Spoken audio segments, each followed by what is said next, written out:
Programme.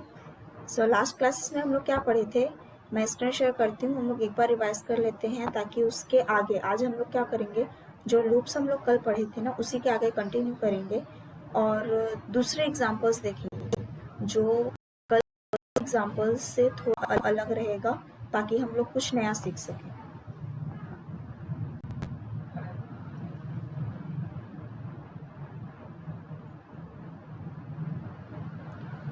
I hope सभी को मेरा स्क्रीन नज़र आ रहा होगा और मेरा वॉइस क्लियर होगा। अगर किसी को कोई प्रॉब्लम आता है, नेटवर्क का इशू होता है तो मुझको इन्फॉर्म कर देना। सबको स्क्रीन शेयर हो रहा है और वॉइस क्लियर है ना? ओके, थैंक यू जुगल।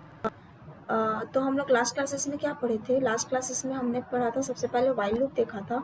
तो मैंने इसके जस्ट पहले ये बताया था कि पाइथन में क्या होता है, दो टाइप्स के प्रिमिटिव लूप कमांड्स होते हैं। पहला तो होता है व्हाइल और दूसरा होता है फॉर।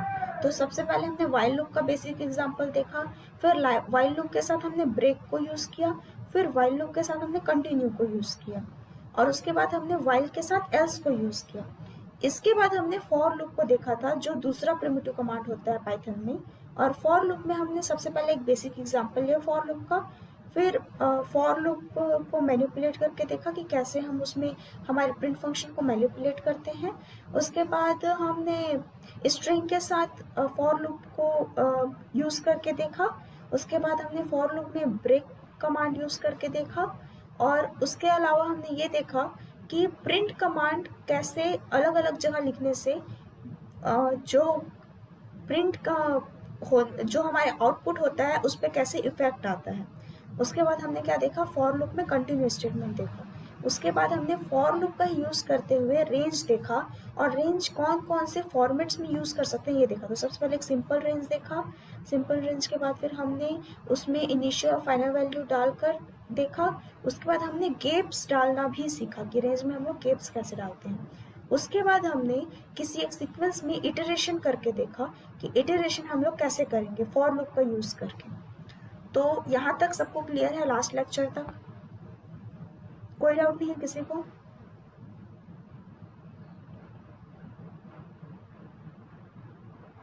ओके, सो उसके अलावा मैं ये बोली थी कि जो एग्जाम्पल होगा उसको एक बार देख लेना।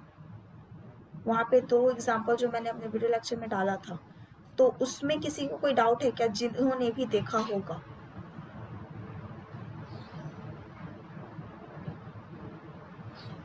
कोई डाउट है क्या? कोई देखे हो कि नहीं देखे हो?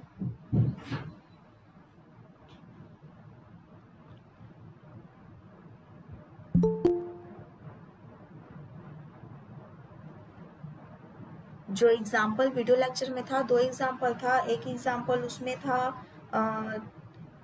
कांस्टेंट और वोवेल बेस्ड और दूसरा एग्जाम्पल था उसमें area of square and area of triangle based. तो ये दोनों एग्जाम्पल देखे हो कि नहीं देखे हो? ओके, जिन लोग नहीं देखे होंगे उन लोग देख लेना, लेक्चर 7 में है वो। और जिन लोग देख चुके हैं और अगर उन लोग को कोई डाउट नहीं है तो बहुत अच्छी बात है। अगर कुछ डाउट होगा तो मुझसे वेरीफाई कर लेना। तो फिर हम लोग आगे बढ़ते हैं अब। तो आज हम लोग क्या देखेंगे, अभी तक हमने यस जुगल? आगे बढ़ते हैं। ओके, सो अभी तक हमने क्या देखा था, वाइल पे हमने एल्स कमांड यूज करके देख लिया था कि एल्स को वाइल के साथ कैसे यूज करेंगे। लेकिन अभी तक हमने जो फॉर लूप है उसमें एल्स को यूज करके नहीं देखा था। तो आज हम लोग क्या देखेंगे, फॉर के साथ ही एल्स को यूज करके देखेंगे। तो मैं कोट्स लिख रही हूँ यहाँ पे, और क्योंकि हम लोग इसको और पहले भी पढ़ चुके हैं तो ये समझते जाना। लास्ट में वैसे मैं इसको डिफाइन करूंगी, पर कोशिश करना समझने की, क्योंकि कुछ कोर्स खुद से समझते जाओगे तो वो आदत पड़ते जाएगा खुद से समझने का और वो इजी होते जाएगा तुम लोगों के लिए। रेंज डालते हैं, 6 डाल देते हैं रेंज।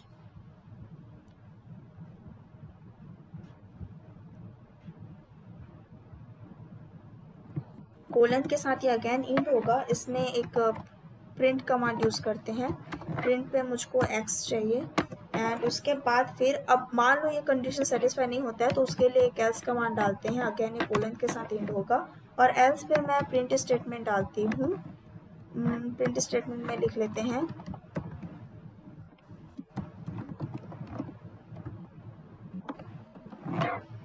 Finally finished. ओके, तो जब हम लोग इसको रन करेंगे तो क्या आएगा, ये रन करने पे क्या आया, सबसे पहले तो जैसे 0 से 5 वो रेंज के कारण फॉर लूप में जाकर प्रिंट होगा, वो तो बेसिक है। लेकिन जैसे ही हमारे x का वैल्यू 6 हुआ और वो फॉर लूप से बाहर आया, तब वो किस में जाएगा, एल्स में जाएगा। तब वो एल्स में क्या प्रिंट करेगा, फाइनली फिनिश्ड प्रिंट करेगा। तो इस तरीके से फॉर लूप के बाद हम लोग को जो प्रिंट करना है, या उस लूप से निकल कर अगर कोई कंडीशन हम लोग को डालना है एल्स में, तो हम लोग क्या करते हैं, एल्स कमांड यूज करते हैं फॉर के साथ। तो ये तो हो गई बेसिक बात, क्योंकि हम लोग एल्स को और पहले देख चुके हैं, हम लोग को ये पता है कि एल्स को हम लोग कैसे इस्तेमाल करते हैं। लेकिन अब हम लोग ये देखेंगे कि नेस्टेड लूप हम लोग कैसे करते हैं यूज। तो नेस्टेड लूप का इस एग्जांपल लेती हूँ। जैसे कि हमने नेस्टेड इफ पढ़ा था, तो मैंने नेस्टेड इफ में क्या बताया था कि एक इफ कमांड के एक इफ लूप के अंदर क्या होता है, एक और इफ होता है।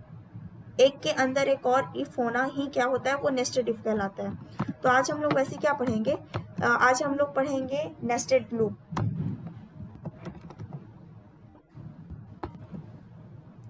तो नेस्टेड लूप क्या होता है, अगर किसी एक लूप के अंदर कोई दूसरा लूप हो तो उसको हम लोग क्या कहते हैं, नेस्टेड लूप कहते हैं। तो जो इनर लूप होता है ना, वो जो आउटर लूप के अकॉर्डिंग रन करता है। जैसे कि एक लूप लेके देखते हैं, तो सबसे पहले उसके लिए ना दो लिस्ट हम लोग डिफाइन करते हैं। मान लो मैं ये लिस्ट डिफाइन की और इस लिस्ट में मैं डाल रही हूँ कलर्स।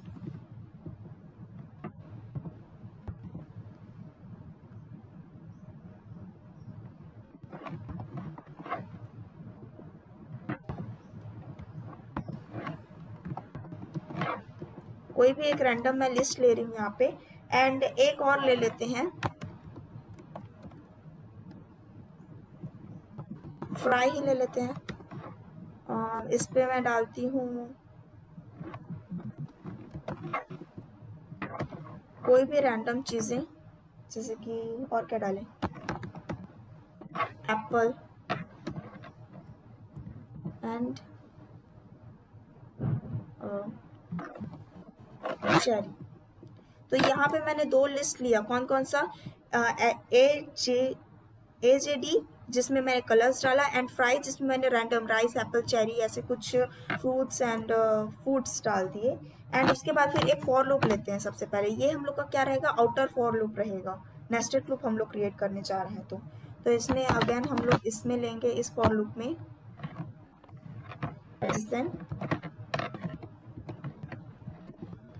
एंड इसके बाद हम लोग इसके बाद जो फॉर लूप लेंगे तो वो इंडेंटेशन फॉलो कर रहा है हमारा जो सेकंड फॉर लूप है। और ये फॉर लूप किसके अंदर है, जो हमने पहला फॉर लूप लिया for x in A J D, इसके अंदर है। तो ये क्या कहलाएगा, इनर फॉर लूप कहलाएगा, इनर लूप कहलाएगा। फॉर लूप नहीं, इनर लूप, या फॉर लूप कहना चाहो तो फॉर लूप। तो इसमें हम लोग अगेन इसमें हम लोग डाल देते हैं फ्राई। एंड इसके बाद मैं चाहती हूँ कि वो क्या प्रिंट करे, और ये हम लोग को x, y के फॉर्मेट में प्रिंट करके दे। x, y के फॉर्मेट में प्रिंट करके दे का क्या मतलब होगा, इसका मतलब ये होगा कि फॉर लूप में वो जितनी बार जाएगा, फॉर लूप हमारा जितनी बार रन होगा उतनी बार x मतलब जो AGD के अंदर के आइटम्स हैं, और y मतलब जो फ्राई के अंदर के आइटम्स हैं, वो हम लोग को क्या मिले, आउटपुट में मिले। तो जब हम लोग इसको रन करेंगे ना, तो हम लोग के पास देखो क्या आया, red rice, red Apple, red cherry. मतलब सबसे पहले वो एडजेसेंट हम लोग सबसे पहले आउटर लूप में डाले हैं, तो वो आउटर लूप, मैं यही बताना चाहती थी कि जो आउटर लूप होता है वो उसके अकॉर्डिंग इनर लूप को रन करता है। तो सबसे पहले इसमें किसके अकॉर्डिंग रन हुआ, आउटर लूप के अकॉर्डिंग। एक्स सबसे पहले क्या था, राइस, सॉरी रेड, क्योंकि मैंने क्या दिया था, फॉर एक्स इन AGD, तो AGD का पहला आइटम है रेड, इसीलिए सबसे पहले फॉर लूप में x का वैल्यू क्या आ गया, रेड। इसीलिए जब दोबारा फॉर लूप रन किया, सेकंड वाला इनर लूप रन किया, तो इनर लूप 3 बार रन किया रेड के साथ ही, इसीलिए हमारे पास आउटपुट क्या आया, पहले red rice, red Apple, red cherry. फिर उसके बाद x का वैल्यू क्या गया, ब्राउन। तो इसके बाद y कितनी बार फिर रन किया, 3 बार। तो फिर हम लोग को क्या आउटपुट आया, brown rice, brown Apple, brown cherry. फिर x में क्या गया, पिंक। फिर y कितनी बार रन किया, 3 बार। फिर हम लोग को क्या मिला, pink rice, pink Apple, pink cherry. तो इस तरीके से जो हमारा आउटर लूप रहता है उसके अकॉर्डिंग हमारा इनर लूप एग्जीक्यूट करता है। तो ये तो हो गया नेस्टेड लूप की बात। अब देखते हैं पास स्टेटमेंट। लास्ट टाइम हमने इफ में पास्ट स्टेटमेंट देखा था, तो इफ में हमने पास्ट स्टेटमेंट से ये सीखा था,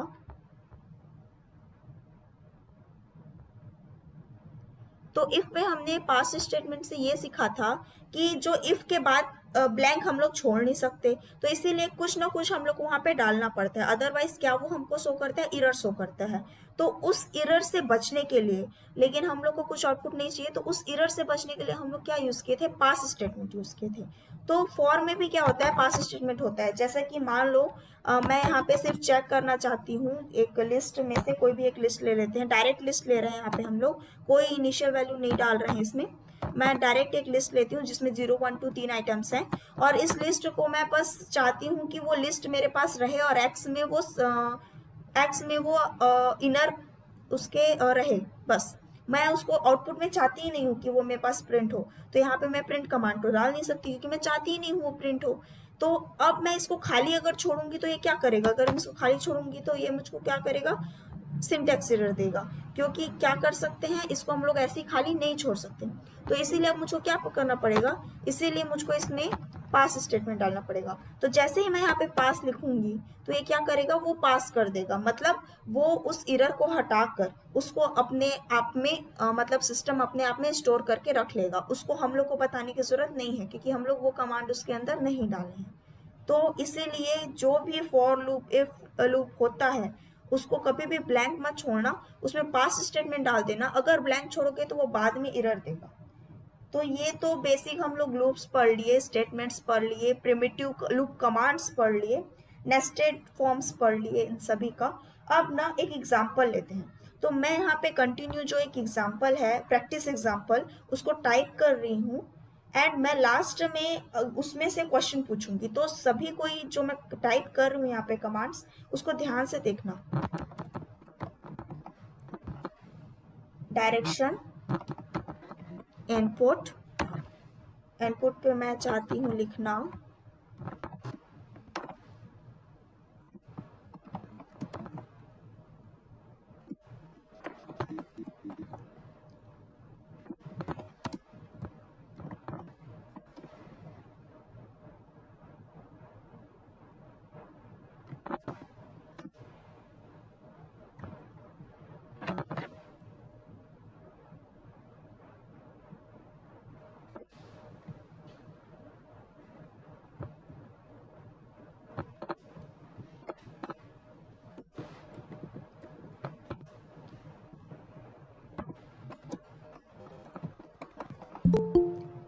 उसके बाद कंडीशन लेते हैं, if direction,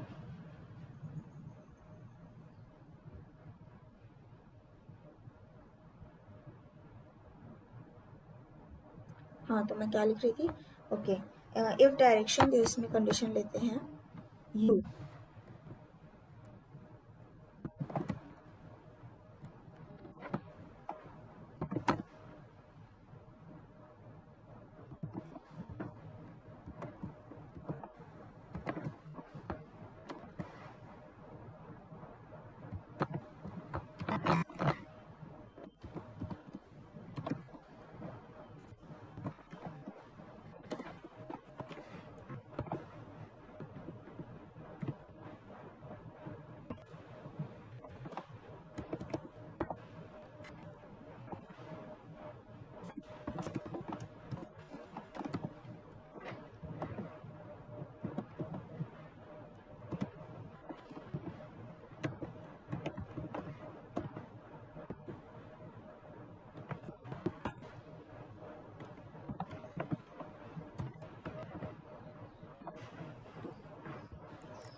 direction again, and इस डायरेक्शन में हम लोग क्या डालेंगे, इस डायरेक्शन में हम लोग कंडीशन लेंगे डी, एंड अगेन उसके बाद फिर एक नम वैल्यू जिसमें हम लोग इनके फॉर्म पे इनपुट डालेंगे,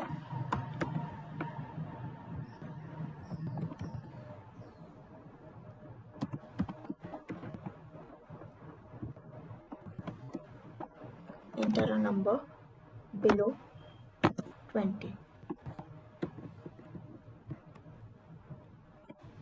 फिर एक फॉर स्टेटमेंट लूप क्रिएट करने के लिए, और उसमें रेंज लेंगे हम लोग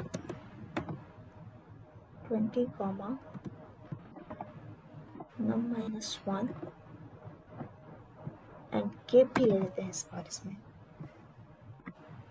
-1, एंड इसके बाद फिर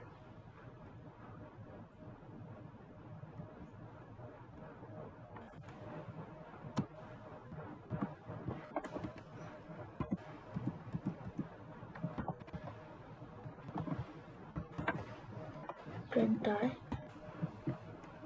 एंड इसके बाद एक एल्स स्टेटमेंट भी ले लेते हैं, और एल्स में मैं यहीं पे प्रिंट कमांड दे देती हूँ, एंड प्रिंट कमांड पे लिखते हैं आई डोंट केयर।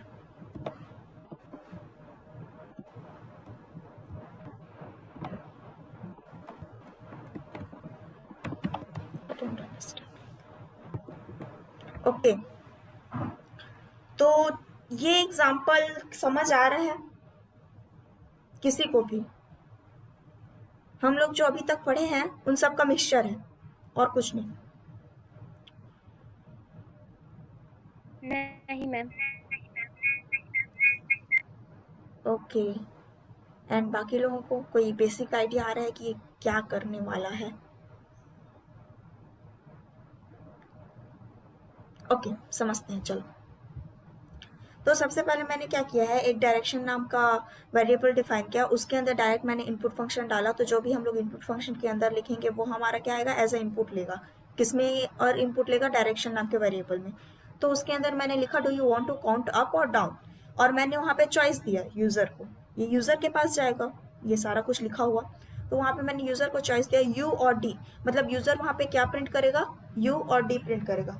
कैसे? तो देखो, जस्ट अ सेकेंड।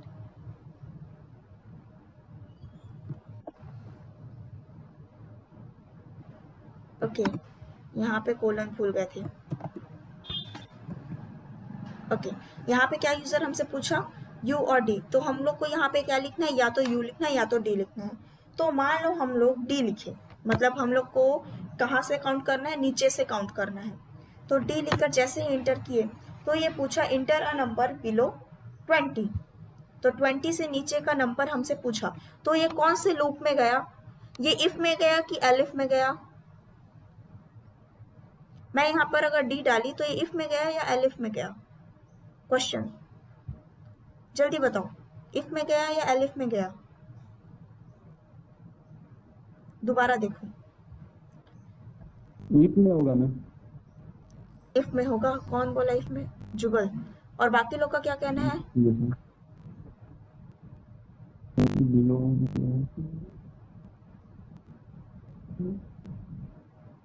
बाकी लोग का क्या कहना है भाई, इफ में जाएगा, एलिफ में जाएगा कि एल्स में जाएगा?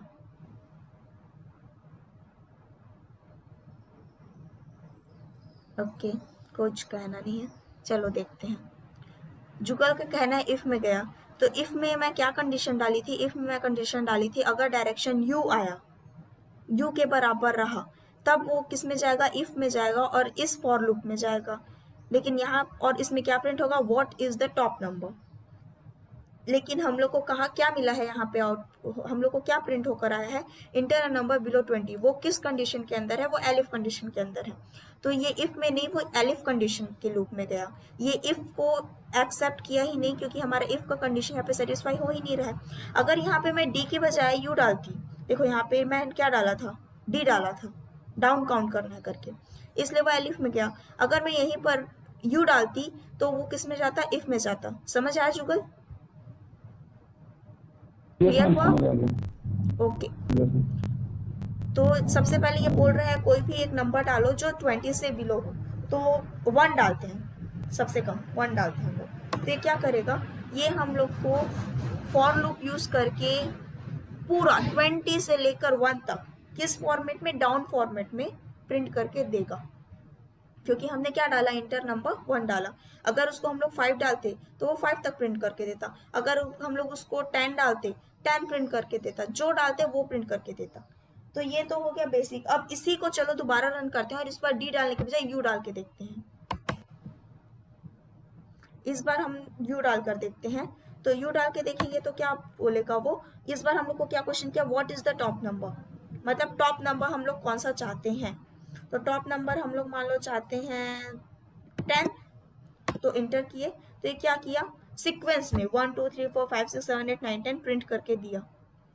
अब इतना इस प्रैक्टिस एग्जाम्पल में क्या किसी के पास ये क्वेश्चन नहीं आया कि मैम रेंज फंक्शन तो एक कम प्रिंट करके देता है, ये तो पूरा प्रिंट करके दे रहा है, या इस क्वेश्चन का सॉल्यूशन तुम लोग को मिल गया। इसमें किसी के दिमाग में क्वेश्चन आया या आंसर समझ में आ गया। हम लोग क्या पढ़े थे, रेंज फंक्शन जो होता है वो हम लोग जितना लिखे रहते हैं ना उससे एक कम करके देता है, यही पढ़े थे हम लोग। तो यहाँ पे तो ऐसा हो ही नहीं रहा है। किसी के दिमाग में नहीं आया क्वेश्चन, देखो यहाँ पे इसीलिए मैंने क्या यूज किया, क्या डाउट है। ना मुझे डाउट हो रहा है, हम रेंज में देखते तो उसमें एक कम करके दिया लेकिन इसमें समझ नहीं आ रहा है। ओके समझते हैं। चलो डाउट अगर ऐसा आता है ना तो ये टेक्निकल डाउट्स हैं, इसको पूछा करो, रोका मत करो इसको पूछने के लिए, क्योंकि सब कोई हो सकता है सब मन ये क्वेश्चन हो, लेकिन अगर कोई एक भी अगर यहाँ पे पूछता तो सबका डाउट क्लियर हो जाता।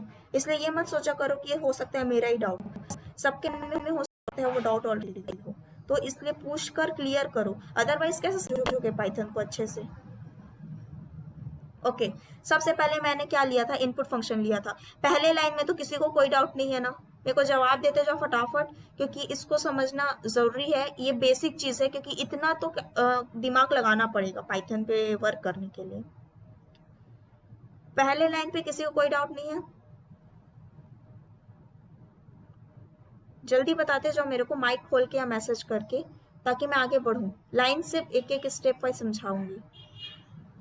ओके उसके बाद फिर सेकेंड लाइन पे हमने क्या किया है, हमने ना इनपुट में यूजर को ये कोई चॉइस दी थी, या तो यू को चुनो या तो डी को चुनो, तुम्हारे पास दो चॉइस है करके।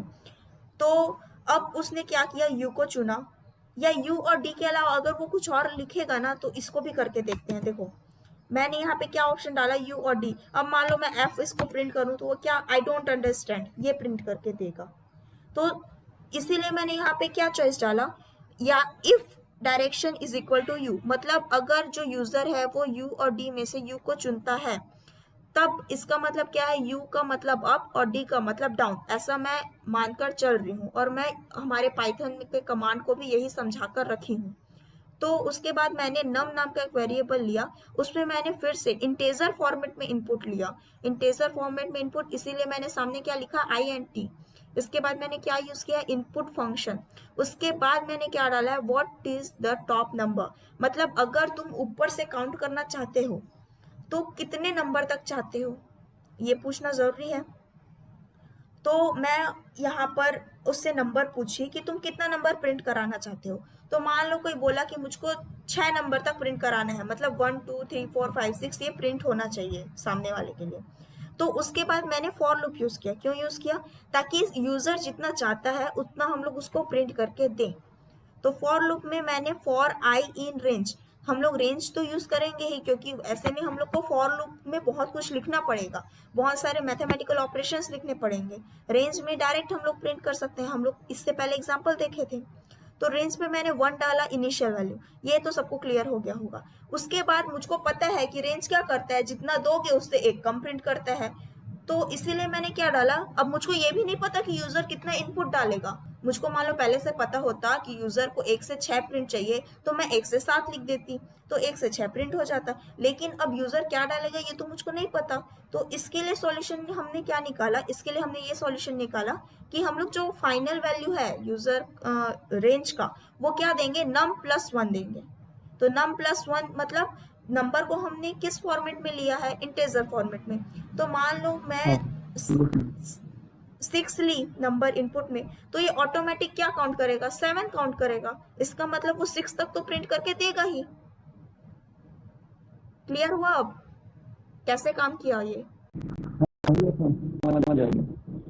ओके एंड वैसे ही मैंने यहाँ पर क्या किया यहाँ पे मेरे को क्या चाहिए था, एलिफ में मैंने डी ऑप्शन डाला, तो डी ऑप्शन पे मैंने प्रिंट कराया इंटर अ नंबर बिलो 20, 20 से नीचे कुछ भी प्रिंट करो, वहां पे हम लोग उल्टा जो नंबर्स हैं उसको फॉर्मेट में देंगे ऐसा। तो फिर से हमने फॉर लूप यूज किया। अब मुझको क्योंकि उल्टा चाहिए सारा कुछ प्रिंट में, तो मुझको कहाँ से शुरू करना पड़ेगा, इनिशियल वैल्यू रेंज में 20 से शुरू करना पड़ेगा। एंड मेरे को इसमें फिर से अगर मान लो मैं सिर्फ नम डाल दूंगी, तो वो जो वैल्यू यूजर दिया है उससे एक कम तक वो ऑलरेडी प्रिंट करेगा, लेकिन मेरे को वहां तक प्रिंट नहीं चाहिए, मेरे को उससे एक और कम चाहिए, क्योंकि हम लोग यहाँ पे उल्टा काउंट कर रहे हैं। यहाँ पे हमने +1 डाला था, तो इसलिए डाला था क्योंकि यूजर को वो वैल्यू भी चाहिए, लेकिन यहाँ पे हमने -1 डाला क्योंकि यूजर को वो वैल्यू नहीं चाहिए, उससे बिलो वैल्यू चाहिए। एंड यहाँ पे -1 इसलिए क्योंकि यहाँ पे 1 का गैप डालते तो ये 20 के बाद 21 पहुंच जाता, इसीलिए हमने यहाँ पे क्या डाला, -1। तो ये क्या करेगा, कम करते जाएगा हर बार, 20 के बाद 19, फिर 28, फिर 19, फिर 18, फिर 17 ऐसा। एंड अगर यू और डी में से कोई चूज ही नहीं करता है यूजर, जैसे कि हमने यहाँ पे एफ यूज कर दिया, तो ये क्या बोला, आई डोंट अंडरस्टैंड। अब क्लियर हुआ एग्जाम्पल सबको, कोई डाउट?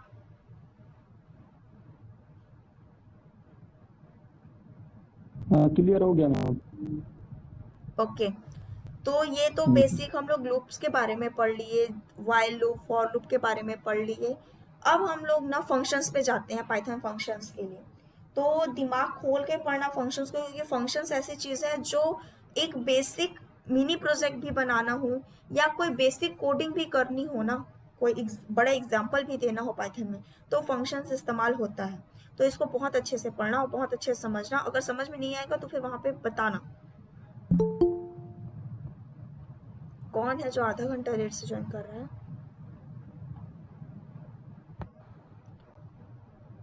सबको ही ना 10 बजे तक या 10:02, 10:03 तक ज्वाइन कर लिया करो, ताकि 10:05 से हम लोग अपना क्लास शुरू कर पाए।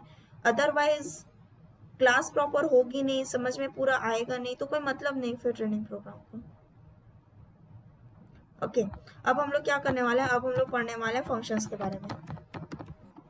तो सबसे पहले हम लोग फंक्शंस क्या होता है ये देखेंगे, और उसके बाद फंक्शन कैसे क्रिएट करते हैं ये देखेंगे। तो सबसे पहले फंक्शन क्या होता है, फंक्शन एक ऐसा ब्लॉक ऑफ कोड होता है जिसको जब हम लोग बुलाते हैं तभी वो रन करता है। मतलब मान लो हमने पहले से कोई फॉर्मेट क्रिएट करके रख दिया फंक्शन पे, जो फॉर्मेट हम लोग को आगे फ्यूचर में काम आने वाला है, तो उसके बाद हम लोग को दोबारा उसको क्रिएट करने की जरूरत नहीं रहेगी। वो ऊपर कहीं पर हम लोग क्रिएट करके रखे हैं ना, तो उसके बाद भले ही 1000 लाइन का कोड और कुछ लिख लें, उस 1000 लाइन के कोड के बाद भी अगर हम लोग को उस फॉर्मेट को यूज करना है, तो हम लोग क्या करेंगे, सिर्फ उस फंक्शन को बुलाएंगे। उसको क्या कहते हैं हम लोग, फंक्शन कॉल कहते हैं।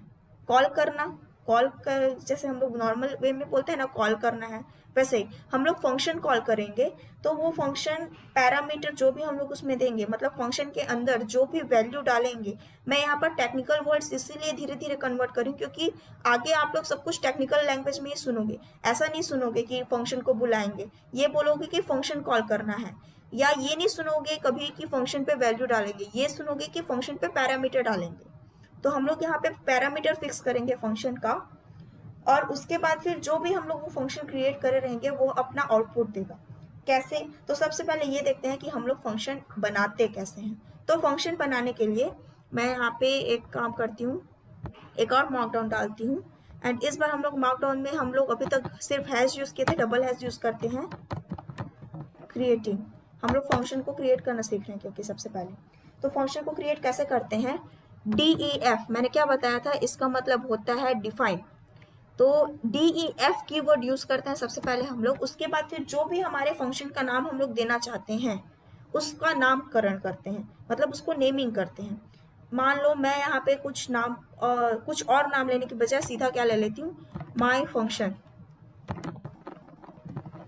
ये माई फंक्शन नाम का मैं फंक्शन ली, एंड जैसा कि मैं बताया था हर चीज जिसमें कहाँ से इंड होता है, कोलन से इंड होता है, तो कोलन से हमने क्या किया, इंड किया।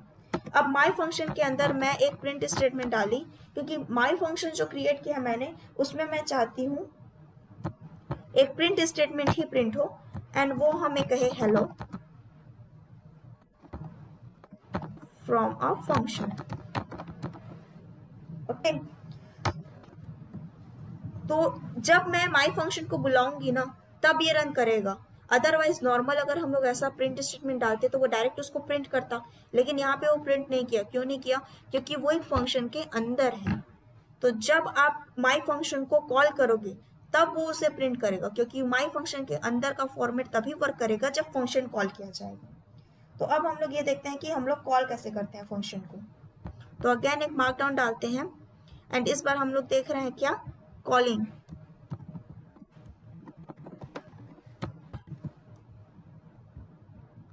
तो माई फंक्शन को कॉल कैसे करते हैं? तो कुछ नहीं है, हम लोग को सिर्फ क्या लिखना है यहाँ पे, माई अंडरस्कोर फंक्शन, क्योंकि हमने माई फंक्शन का नाम ही हमने हमारे फंक्शन का नाम ही ये डाला है। ओके, यहाँ पे मेरे को इसको दोबारा लिखना पड़ेगा, जस्ट अ सेकेंड।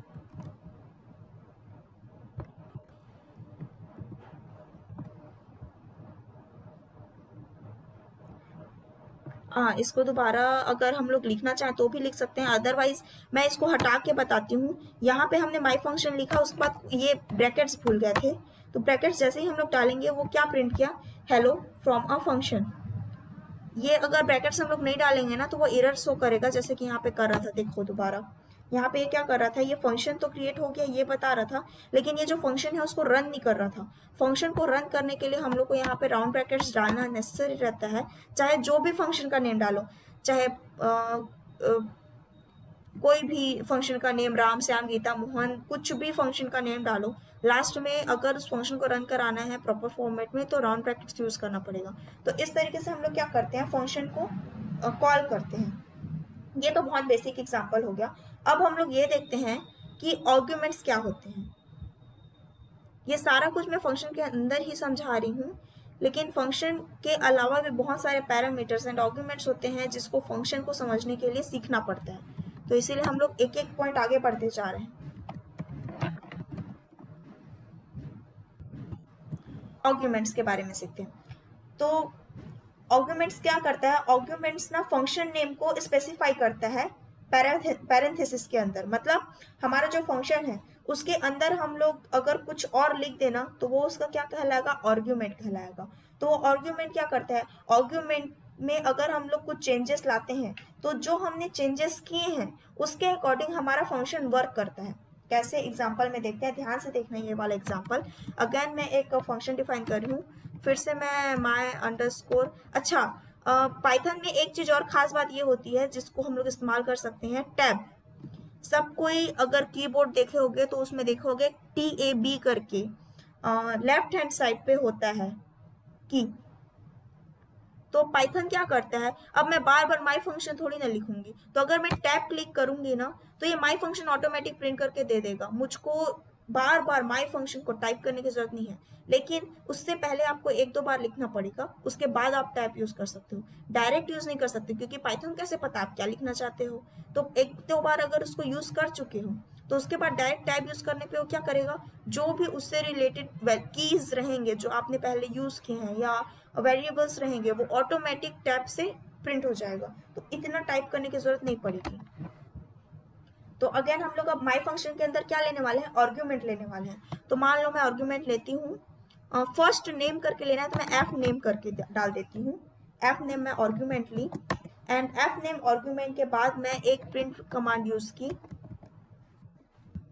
एंड इस प्रिंट कमांड में मैं चाहती हूँ मेरा जो भी वो आर्ग्यूमेंट है एफ नेम के नाम से वो हमेशा हर बार किसके साथ ऐड हो जाए। यहाँ पे सामने मैं गैप छोड़ रही हूँ, सामने गैप इसलिए मैं छोड़ रही हूँ, एक स्पेस इसलिए मैं दे रही हूँ क्योंकि अगर वो एफ नेम के साथ हम लोग किसी चीज को कॉन्कैटिनेट करेंगे तो हम लोग पहले कॉन्कैटिनेशन में सीखे थे कि वो बिना गैप के कॉन्कैटिनेट हो जाता है, लेकिन हम लोग को थोड़ा अच्छे से दिखना चाहिए हमारा आउटपुट, तो इसलिए हम लोग गैप दे रहे हैं ताकि कॉन्कैटिनेशन हो भी तो हमें प्रॉपर वो दो वर्ड्स अलग अलग नजर आए। तो यहाँ पे मैं इसके बाद फिर दे देती हूँ रॉय। फर्स्ट नेम के बाद जो हमारा है वो रॉय, ठीक है। अब देखो ये फंक्शन मैंने क्रिएट तो कर दिया, अब इस फंक्शन का यूज करके देखते हैं। तो यूज कैसे करेंगे इस फंक्शन को, माई फंक्शन अगेन लिखेंगे एंड माई फंक्शन के बाद हम लोग, अब हमने क्योंकि आर्ग्यूमेंट ऑलरेडी हमारे फंक्शन में डिफाइन कर चुका है, किस नाम से, एफ नेम नाम से, तो अब हम लोग को फंक्शन माई फंक्शन लिखने के बाद ना इसके अंदर सिर्फ आर्ग्यूमेंट की जगह कुछ और जो हम इनपुट डालना चाहते हैं उसको लिखना है। जैसे कि मान लो मैं कोई इनपुट डालना चाहती हूँ टॉम, तो इसको जब मैं यूज करूंगी तो ये काम क्या देगा मुझको, आउटपुट टॉम रॉय, क्योंकि माई फंक्शन के अंदर मैंने प्रिंट स्टेटमेंट क्या डाला था, एफ नेम कॉन्केटेनेट होगा किसके साथ, रॉय के साथ। वैसे ही अगर मैं यहाँ पे अगेन माई फंक्शन के साथ कुछ और यूज करना चाहूँ, जैसे कि स्ट्रिंग के फॉर्मेट में सपना, तो ये क्या दिया, सपना रॉय। इसका मतलब माई फंक्शन के अंदर जो आर्ग्यूमेंट हमने पहले से डिफाइन करके रखा है उस आर्ग्यूमेंट को हम लोग अपने अकॉर्डिंग मैनिपुलेट करके हमारे फंक्शन को जैसा इस्तेमाल करना चाहें वैसा इस्तेमाल कर सकते हैं। और आर्ग्यूमेंट्स को पाइथन में जितने भी डॉक्यूमेंट्स होंगे, जैसे कि डिफाइन को हमने क्या पढ़ा, DEF, वैसे ही आर्ग्यूमेंट्स को हमने क्या पढ़ेंगे, आर्ग्यूमेंट्स को हम लोग कहते हैं ARGS। इसलिए मैं इसको कमेंट फॉर्म में लिख रही हूँ ताकि आप लोग को याद रहे। जितने भी पाइथन डॉक्यूमेंट्स होंगे, पाइथन डॉक्यूमेंटेशंस होंगे, उन सभी में आर्ग्यूमेंट्स की बजाय आप लोग को क्या नजर आएगा, ARGS। तो ARGS देखते ही समझ जाना कि ये किसके बारे में बात हो रही है, पाइथन आर्ग्यूमेंट्स के बारे में बात हो रही है। तो ये तो हो गया बेसिक आर्ग्यूमेंट्स की बात की, आर्ग्यूमेंट्स होता क्या है। अब पैरामीटर वर्ड मैंने कुछ देर पहले यूज किया था, तो पैरामीटर में मैंने क्या बताया था कि पाइथन किसी भी फंक्शन के अंदर वैल्यू डालना, ये होता है पैरामीटर, एक सिंपल लैंग्वेज में अगर हम लोग बोलें तो आप लोग के दिमाग में ये नहीं है कि वैसे में तो पाइथन और पैरामीटर और आर्ग्यूमेंट पाइथन के किसी भी फंक्शन के लिए सेम वर्क किया, अलग अलग नाम की क्या जरूरत है, आर्ग्यूमेंट भी सेम है, पैरामीटर भी सेम है। ये क्वेश्चन कोई नहीं किया मुझसे अभी तक। अब डाउट क्रिएट हुआ, अब डाउट हो गया होगा कि हाँ भाई ये तो सेम चीज है, नाम क्यों अलग है। तो इसलिए नाम अलग है क्योंकि इसमें थोड़ा सा अंतर होता है, दोनों सेम चीज के लिए ही यूज होता है। फंक्शन में कोई भी इंफॉर्मेशन पास करने के लिए या कोई भी फंक्शन क्रिएट करने के बाद उसमें इंफॉर्मेशन डालने के लिए हम लोग पैरामीटर और आर्ग्यूमेंट्स का यूज करते हैं। लेकिन पैरामीटर और आर्ग्यूमेंट में जो छोटा सा डिफरेंस है वो क्या होता है पता है, जो आर्ग्यूमेंट होता है ना, वो जो फंक्शन होता है उसमें वैल्यूज को डायरेक्ट सेंड करता है, और जैसे ही हम उसको बुलाते हैं वो आर्ग्यूमेंट आके वर्क करता है। लेकिन पैरामीटर क्या करता है, पैरामीटर को जब हम लोग कोई फंक्शन डिफाइन कर रहे हैं तो उसके अंदर पैरेंथेसिस यूज करके कोई वेरिएबल को लिस्ट करना पड़ता है, कोई वेरिएबल को लिस्ट करना पड़ता है, मतलब जो भी हम लोग वहाँ पे वेरिएबल डिफाइन करेंगे उसको प्रॉपर फॉर्मेट में नोट डाउन करना पड़ता है, और पैरेंथेसिस यूज करना पड़ता है, और उसके बाद फंक्शन को डिफाइन करते हैं हम लोग पैरामीटर यूज करने के लिए। तो ये दोनों थोड़ा सा क्वाइट डिफरेंस है। हम लोग जब बड़े एग्जांपल्स देखेंगे ना तो पैरामीटर और आर्ग्यूमेंट में जो डिफरेंस है वो आप लोग को साफ नजर आएगा कि होता क्या है। अभी हम लोग क्या करते हैं, जो आर्ग्यूमेंट्स हम लोग समझ रहे हैं ना उसी में एक स्टेप आगे बढ़ते हैं। अब मैं जो ये मेरा माई फंक्शन है उसको थोड़ा सा और बड़ा बनाती हूँ, मैं अपने कुछ और आर्ग्यूमेंट्स ऐड करती हूँ। मैं यहाँ पे आर्ग्यूमेंट्स लिखी हूँ लेकिन मैं हमारे माई फंक्शन में सिर्फ एक आर्ग्यूमेंट डाली हूँ, तो आर्ग्यूमेंट्स बनाते हैं अब इसमें हम लोग। तो अगेन मैं क्या करूँगी, अगेन मैं define my function, and my function के अंदर इस बार मैं आर्ग्यूमेंट्स डालूंगी, मतलब एक से ज़्यादा आर्ग्यूमेंट। इसमें हम लोग सबसे पहले एफ नेम मतलब फर्स्ट नेम डाल देते हैं, और उसके बाद एक आर्ग्यूमेंट मैं इसमें और ये डाल देती हूँ एल नेम, इसका मतलब लास्ट नेम। ठीक है, तो अब माई फंक्शन तो हमने ये क्रिएट कर लिया। इसके बाद फिर माई फंक्शन अगेन किससे इंड होगा, कोलन के साथ इंड होगा। उसके बाद फिर मैं प्रिंट फंक्शन में मैं डालती हूँ जो भी हमारा एफ नेम है वो प्रिंट हो। उसके बाद फिर इस बार मैं कॉन्केटेनेशन में अलग से गैप नहीं दूंगी, इसमें मैं गैप को ही अलग से कॉन्केटेनेट करूंगी। कैसे, ऐसे देखो मैं गैप को ही अलग से क्या कर रही हूँ, कॉन्केटेनेट कर रही हूँ। और उसके बाद फिर हम लोग देंगे एल नेम। तो यहाँ पे एफ नेम और एल नेम क्या है, हमारे आर्ग्यूमेंट्स है जो हमने माई फंक्शन में डाले हैं। अब हम लोग का माई फंक्शन हो गया क्रिएट। अब हम लोग मान लो कोई भी माई फंक्शन में एफ नेम और एल नेम की बजाय कोई भी दूसरा इनपुट डालते हैं, जैसे कि अगेन माई फंक्शन में मैं इस बार डालना चाहती हूँ कुछ भी, सुनिधि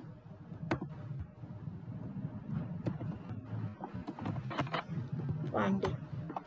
तो जैसे कि मैंने अपना नाम ही डाल दिया फर्स्ट नेम और लास्ट नेम में, तो जैसे ही मैं इसे प्रिंट करूंगी ये क्या आएगा, हमने कॉन्केटेनेशन में क्या किया था, एक कॉन्केटेनेशन और यूज किया था जिसमें हमने गैप को ही कॉन्केटेनेट किया था, तो ऑटोमेटिक इसमें गैप क्रिएट होके आया। अगर मैं ये गैप को हटा देती हूँ तो यहाँ पे गैप आएगा ही नहीं, यहाँ पे जैसे ही मैं इसको रन करूंगी ये सब कुछ जोड़ कर दे दिया, लेकिन हमने यहाँ पे क्या किया था, कॉन्केटेनेट करके हमने गैप को भी इंक्लूड किया था, तब इसको रन करने पे प्रॉपर गैप मेंटेन हुआ। तो इस तरीके से हम लोग किसी एक फंक्शन के अंदर जितने आर्ग्यूमेंट्स हमारे प्रोजेक्ट के लिए या हमारे किसी फंक्शन के फॉर्मेट के लिए चाहिए उतने आर्ग्यूमेंट्स डाल सकते हैं। एक आर्ग्यूमेंट डालना चाहो तो एक आर्ग्यूमेंट, दो आर्ग्यूमेंट डालना चाहो तो दो argument, it totally depends on you. लेकिन अगर तुम डाले दो आर्ग्यूमेंट हो, अब यहाँ पे देखो मैं यहाँ पे कितने आर्ग्यूमेंट डाली हूँ, दो आर्ग्यूमेंट, लेकिन अगर मैं यहाँ पे मान लो हमारे इनपुट में तीन आर्ग्यूमेंट देती हूँ, जैसे कि एक माई function again and my function के अंदर मान लो मैं तीन आर्ग्यूमेंट देती हूँ, राम, मोहन, गीता, मान लो मैं ये तीन आर्ग्यूमेंट दी, तब ये क्या देगा हम लोग को, तब ये हम लोग को टाइप एरर देगा। क्यों टाइप एरर देगा, माई फंक्शन के अंदर दो प्रोपोर्शनल आर्ग्यूमेंट है लेकिन हमने कितना डाला, तीन। यहाँ पे प्रॉपर ये देखो रीजन भी पता है टाइप एरर का, my function takes two proportional arguments but 3 were given, इसीलिए ये क्या दिया, टाइप एरर दिया। इसका मतलब जितने आर्ग्यूमेंट हमने किसी भी फंक्शन में डिफाइन किया है, हम लोग इनपुट में भी जब आर्ग्यूमेंट माई फंक्शन को यूज करेंगे या हमारा बनाया हुआ फंक्शन यूज करेंगे तो उतने ही इनपुट एक्स्ट्रा डालेंगे, अदरवाइज वो क्या देगा, हम लोगों को इसी तरीके से टाइप एरर देगा। लेकिन जब मैंने सिर्फ दो डाला था, अपना नाम डाला था सुनिधि पांडे, तब उसमें क्या किया था, उसने डायरेक्ट उसको माई फंक्शन को यूज कर लिया था। लेकिन जब मैंने उसमें तीन आर्ग्यूमेंट्स डाले, राम, मोहन, गीता, तब उसने क्या किया, टाइप एरर दिया। तो इस तरीके से हम लोग को ये पता चल गया कि आर्ग्यूमेंट्स जितना हम लोग स्टार्टिंग में फंक्शन में इनिशियलाइज करेंगे उतना ही आर्ग्यूमेंट्स हम लोग बाद में एज अ इनपुट डाल सकते हैं या एज अ यूजर उससे पूछ सकते हैं। क्लियर हुआ ये बात सबको, आर्ग्यूमेंट्स, फंक्शंस क्रिएट करना, कॉल करना, सबको क्लियर हुआ।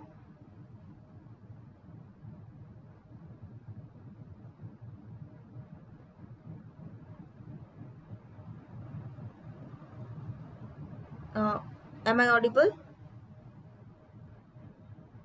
Yes, ma'am, you are audible.